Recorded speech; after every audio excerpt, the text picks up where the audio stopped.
Começa agora na Mundial. Programa Música e Mensagem. O som que eleva a alma. Com Victor Rebelo. Olhe pra mim, preste atenção. Vou lhe contar uma história de amor. Boa tarde, amigos ouvintes. Está no ar mais um programa. No programa de hoje não teremos nenhuma música na abertura, porque eu quero aproveitar ao máximo a passagem aqui por São Paulo do nosso convidado de hoje, que é um grande escritor, médium, terapeuta, está aí fazendo, por que não dizer, né? O espírita tem medo de dizer, alguns espiritualistas têm medo de dizer, mas por que não dizer, está fazendo aí um sucesso muito grande, porque o sucesso é consequência também da espiritualidade nossa. Acho que se a gente faz a coisa com verdade interior, dando o nosso melhor, o sucesso é consequência. Ninguém precisa ser dominado pela fantasia que o sucesso pode te levar, pela fantasia que as pessoas criam em cima da tua imagem. Agora, você pode sim se sentir humildemente com sucesso. E eu gosto do trabalho desse nosso convidado, que é o Vanderlei Oliveira. O Vanderlei Oliveira, ele psicografa os livros que são publicados pela editora Dufo, lá de Minas. O Vanderlei Oliveira faz um trabalho muito legal. Acho que vocês já devem ter ouvido falar, pelo menos, no grande best-seller da editora Dufo, que é o livro Os Dragões, que é um relato sobre os nossos vínculos com os grupos de espíritos que integram as organizações do submundo astral. Esse livro, Os Dragões, ele fez também bastante sucesso, foi amplamente divulgado, porque ele vem com muita informação diferenciada, informação nova. Ele vem nos alertar sobre os problemas que a vaidade, a ânsia pelo poder desmedido pode aí fazer com que a gente coloque tudo a perder. Então não é simplesmente você ter conhecimento espiritual que vai fazer com que você esteja no teu caminho firme e forte, não. A gente precisa ter aí a nossa lucidez espiritual.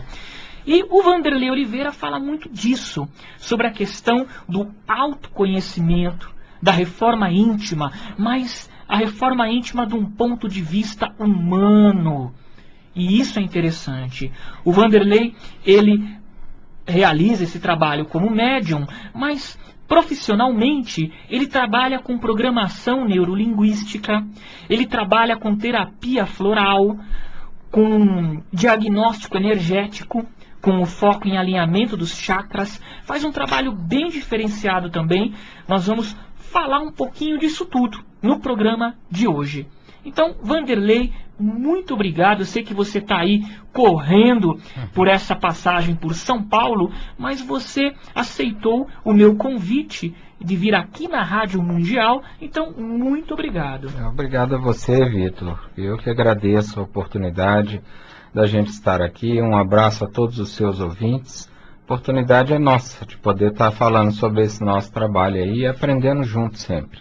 Bom, vamos começar então o programa falando sobre o teu grande lançamento na área. O novo livro é um livro autoral. Esse livro aqui não foi psicografado.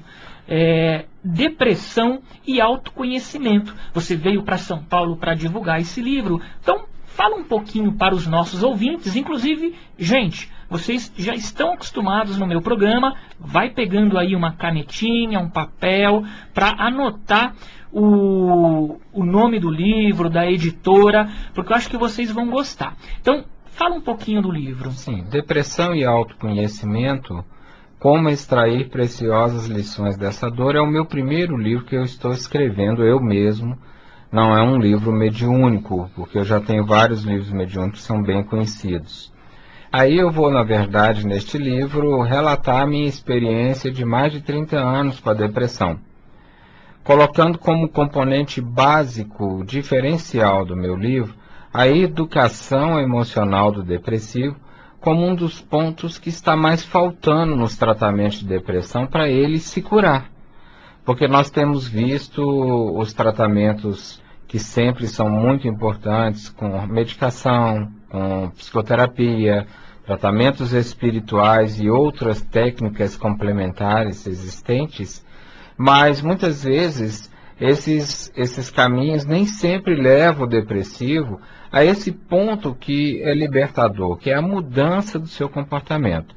O que a gente aprendeu com depressão em consultório, principalmente onde a gente trata os casos mais graves, é que existe, no caso da depressão, que é uma dor profunda interior, um motivo para aquilo estar acontecendo emocionalmente com a pessoa. E esse motivo, habitualmente, é um comportamento que essa pessoa tem, que já é bastante repetitivo na sua forma de ser e que é nocivo. Um exemplo de comportamento, um deles que eu abordo no livro, é a arrogância. Pessoas muito arrogantes, extremamente egoístas, focadas no seu desejo, na sua forma de ser, tudo tem que ser do seu jeito, o mundo tem que ser da sua forma, não aceitam opiniões, não aceitam pontos de vista diferentes, não aceitam um acontecimento, não aceitam uma escolha de uma pessoa que ele ama. Tudo isso, essa dificuldade que cria uma revolta muito grande nele, vai levá-lo a essa dor da depressão. E esta dor, no fundo, sob uma ótica do espírito imortal, é um mecanismo da vida mental para pôr um freio, um fim nessa história desse comportamento. Quer dizer, às vezes eu vejo alguns espiritualistas dizendo assim: puxa, é karma, não, isso daí é um resgate de vidas passadas, esse meu sofrimento, eu devo ter feito muita gente sofrer, ou então, nossa, é obsessão, preciso me tratar lá no centro. E as pessoas, elas começam a fantasiar muitas vezes, ou ter uma atitude conformista, em vez de parar, olhar para dentro e ter a coragem, né, Wanderley? Ter a coragem de reconhecer o que tem no seu mundo interior que ela precisa ter uma mudança de atitude. Exato. Que é karma, não resta dúvida. Agora, depende do conceito de karma. Muita gente conceitua karma como aquela coisa: eu estou recebendo isso hoje porque eu fiz um mal enorme, então eu vou ter que passar por isso o resto da vida, por conta de um mal que ela fez, num lugar que ela não sabe aonde, que ela não lembra, e fica um negócio muito fora da real. Que a karma é naquele sentido de roda da vida. A vida trazendo de volta dentro de você uma coisa que você mesmo construiu. Nesse aspecto, sim. Agora, nem aí, como você muito bem focou, justifica uma posição conformista. Porque se você ficar procurando no passado, no obsessor, numa coisa exterior à razão da sua dor interior, você nunca vai sair dela. É preciso que o depressivo admita isto, que é o que eu coloco aí no livro, no aspecto emocional. Ele tem uma conduta que é nociva ao equilíbrio mental dele. Ele tem que descobrir essa coluna vertebral desta conduta e trabalhar em cima para poder erradicar isso. Eu costumo dizer, karma quer dizer ação, né? Então, o tempo todo nós estamos gerando karma, porque o tempo todo nós estamos agindo e vamos colher as reações dessas ações. Quem quer sair da depressão, por exemplo, é uma ação. Novo karma. Você tem que gerar um novo karma, você tem que agir, se trabalhar. Agora, logo melhora, né? Logo colhe benefícios. Você falou em perceber essa coluna vertebral, essa coluna que causa a depressão.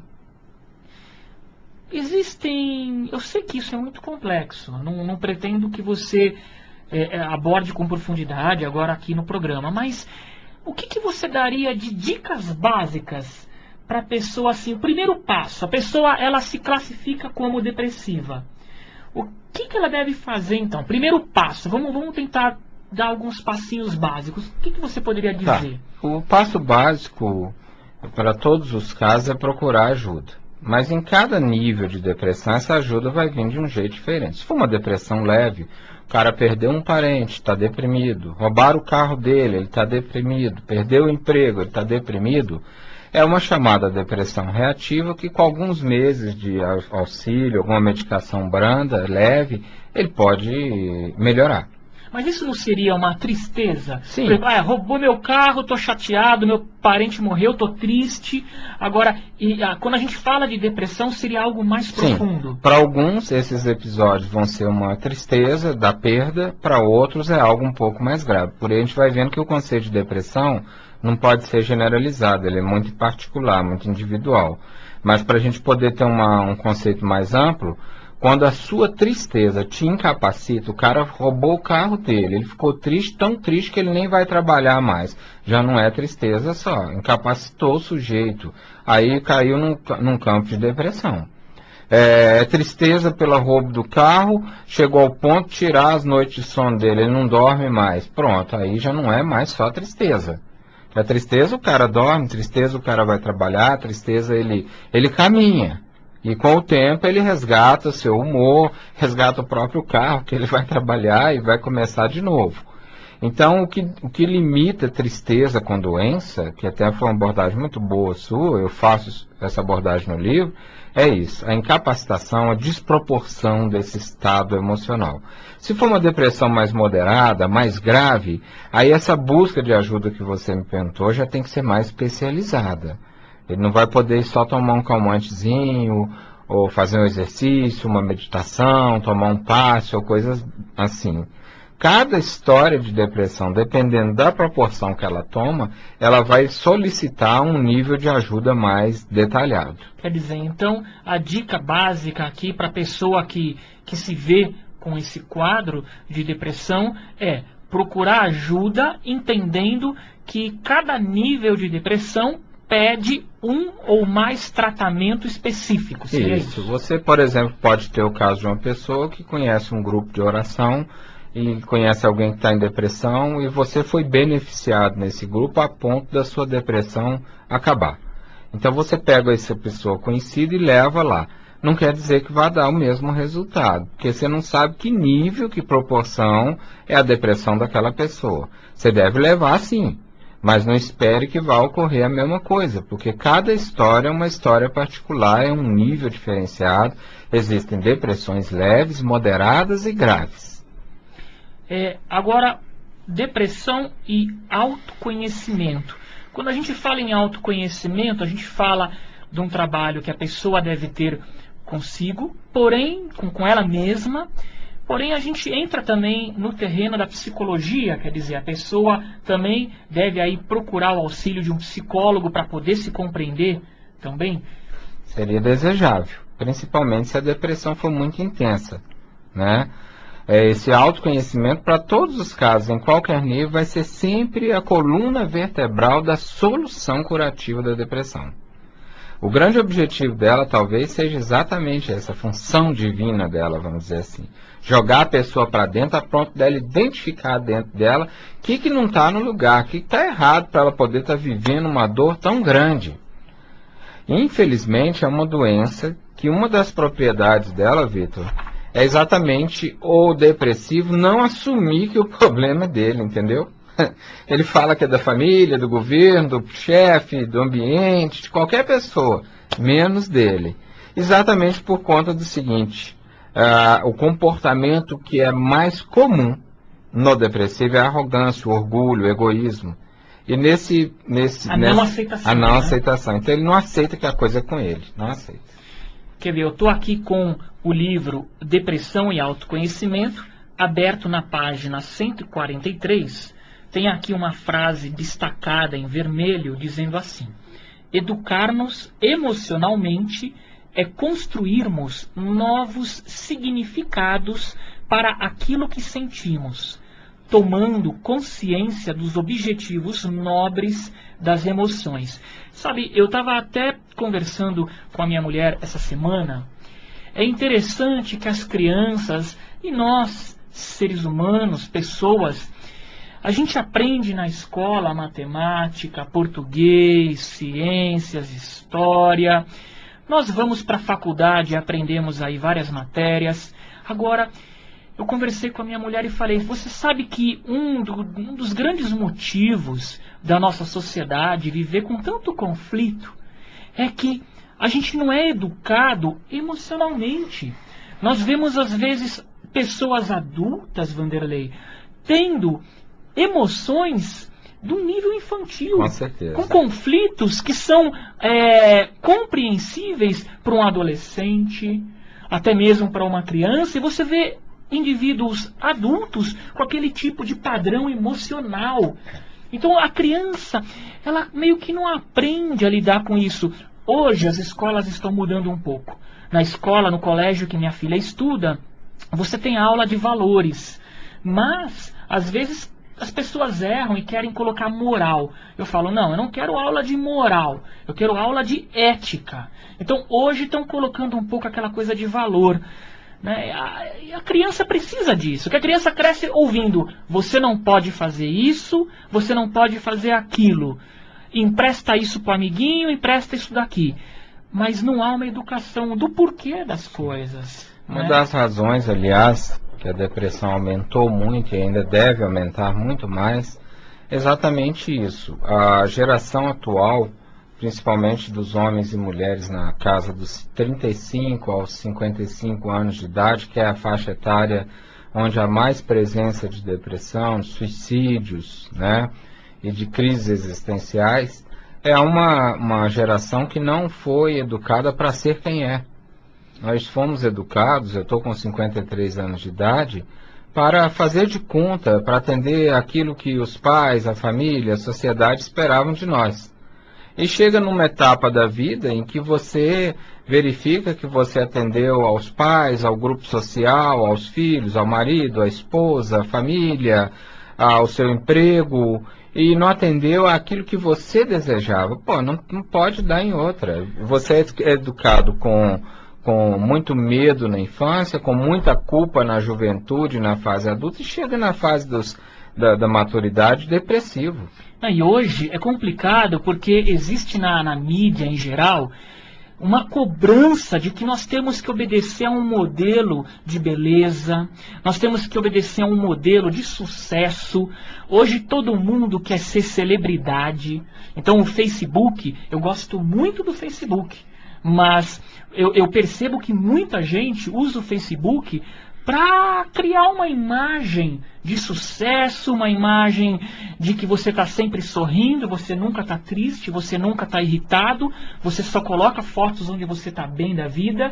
Então eu percebo que hoje, Vanderlei, eu não sei o que você tem a dizer como terapeuta, mas eu percebo que hoje há uma negação coletiva da dor. Parece que todo mundo tem a obrigação de estar feliz o tempo todo, de estar o tempo todo com sucesso. Há uma negação e isso está gerando uma neurose coletiva. E o mal disso é que quem nega a sua dor sofre do mesmo jeito e não tem com quem dividir.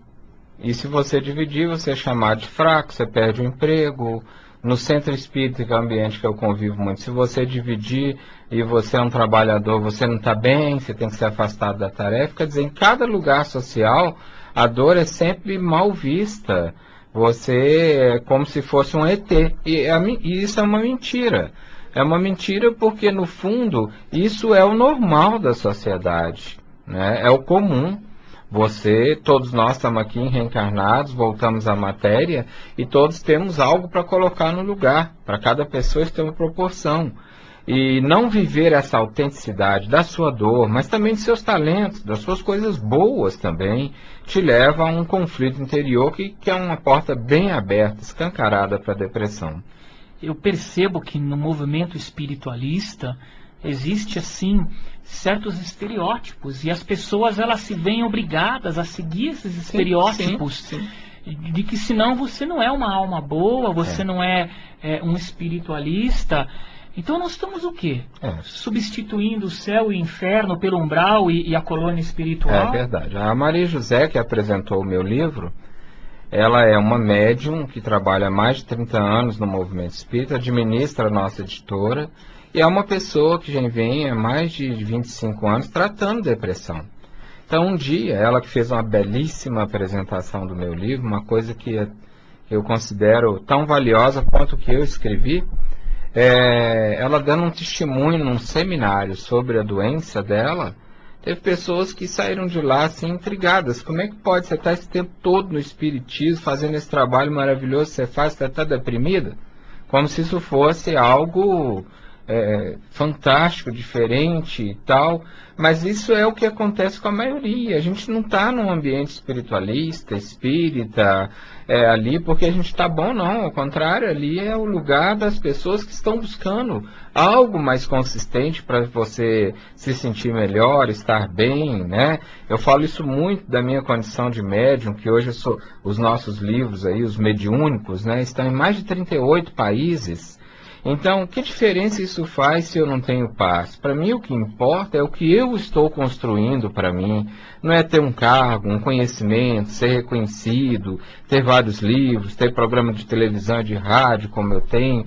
Isso não é diferencial. O diferencial é que você vive aqui por dentro, né? E isso é que importa para cada um de nós. Então você ficar fazendo cena, não, estou muito bem, estou sorrindo, minha vida está uma beleza, nossa, você convive com esses espíritos, todo deve ser uma beleza, não é fácil assim não. A luta é a minha, é de todo mundo. E eu sou muito autêntico, sabe, Vitor, no meu proceder. Isso tem me dado ótimos resultados, principalmente para mim mesmo. Porque quando você fala de você e se coloca, é bom para aquele grupo que está te ouvindo. E isso vai mudando a mentalidade. Os livros de Hermance fazem esse trabalho, né? Vanderlei, com a tua experiência como médium e como terapeuta, na sua opinião, a maioria das pessoas que estão com esse tipo de problema, a maioria por influência obsessiva de espíritos obsessores, existe assédio de obsessores, ou o problema fundamentalmente é dela, com a educação emocional dela? Basicamente é dela, mas existe um dado que é importante citar. Em caso de depressões mais severas, são as que eu analiso no livro, 70% das severas encontra-se acompanhamento obsessivo. Isso é uma estatística feita por médicos espíritas de Minas Gerais e de Espírito Santo. E no caso desses descontroles emocionais e outros tipos de problema, que muitas vezes as pessoas até procuram psicólogos que não são tão severos como no caso de uma depressão aí profunda, que estatística você arriscaria em termos de influência? Bem menor. Bem menor. Não é tão causa obsessão, mas é a causa na pessoa. Não, porque quando você chega a uma depressão severa, como eu defendo aí no livro, já disse aqui, há um comportamento repetitivo muito velho, que já inclusive ofendeu, lesou pessoas que hoje são os obsessores dele. Entendeu como é que é? Em perturbações espirituais, pode ser um episódio da vida da pessoa, pode ser um momento, e aquilo pode acabar do jeito que chegou. Perturbação espiritual não é obsessão. É uma coisa que eu diferencio muito. É transitório. Pode uma perturbação, dependendo do encaminho, se tornar uma obsessão. Assim como um assédio não necessariamente não é uma obsessão. Sim, uma magia, uma influência negativa de alguém mal acompanhado, tudo isso são perturbações espirituais. Fazia um seminário agora cedo, falava sobre isso. Os médiuns não foram treinados para identificar que, além de espíritos adversários, nós temos um mundo energético de plantas, objetos, magnetismo, em contextos ambientais, que influenciam sobre a nossa vida mental. Vanderlei, o papo está fantástico, mas o nosso tempo acabou. Então, gente, anotem, Depressão e Autoconhecimento, está nas livrarias aí de shoppings, né? Saraiva, Siciliano, FENAC, Cultura, essas grandes livrarias. Procurem esse título e outros títulos da editora Dufaux, tá bom? E no nosso site, lá nós também temos alguns livros da Dufaux, não sei qual, à venda. O nosso site é www.rcespiritismo.com.br, que é o site da Revista Cristã de Espiritismo. Vanderlei, nesses segundinhos finais, fala o teu site e o teu contato para quem quiser te procurar. O meu contato profissional, primeiramente, www.vanderleioliveira.com.br. Vanderlei com Y. Vanderlei com W no início e Y no final. vanderleioliveira.com.br. Meu site comercial, de terapeuta, aonde esse livro de depressão vai estar sendo mais divulgado, porque aí é uma coisa um pouco diferente do livro mediúnico. Você trata as pessoas aqui de São Paulo? Sim, tem, inclusive semana que vem que eu estou passando, semana que vem, não sei quando o seu programa vai ao ar. Dia, mais ou menos, exatamente. Né? Estarei dia 3 e 4 aqui, dia 2 e 3 de agosto, fazendo consultas aqui. Eu tenho feito muito isso. Então, justamente nessa semana. Esse programa ele é gravado, mas ele está entrando no ar justamente nessa semana. Eu tenho aproveitado as vezes que eu venho a São Paulo, já que eu tenho muitas amizades. Você quer divulgar um telefone, não? Pode divulgar. O da minha assessora, 31 é o DDD, né? 9367 7006. Repetindo, DDD 31 9367 7006. Lá não tem mais um 9 igual vai ter aqui, né? Tá. Então, é o contato para quem quiser buscar uma ajuda profissional do Vanderlei Oliveira. Lembrando que também tem os livros mediúnicos, como Os Dragões, da editora Dufo, que ele faz em parceria com os espíritos, e isso é o tema do nosso próximo programa, que nós também já gravamos, tá bom? Então não percam sábado que vem, mais um programa com o Vanderlei sobre mediunidade e espiritualidade. Fiquem na paz e até sábado que vem.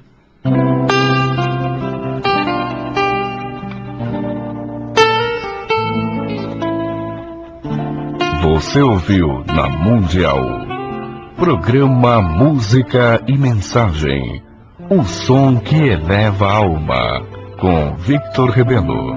Olhe pra mim, preste atenção.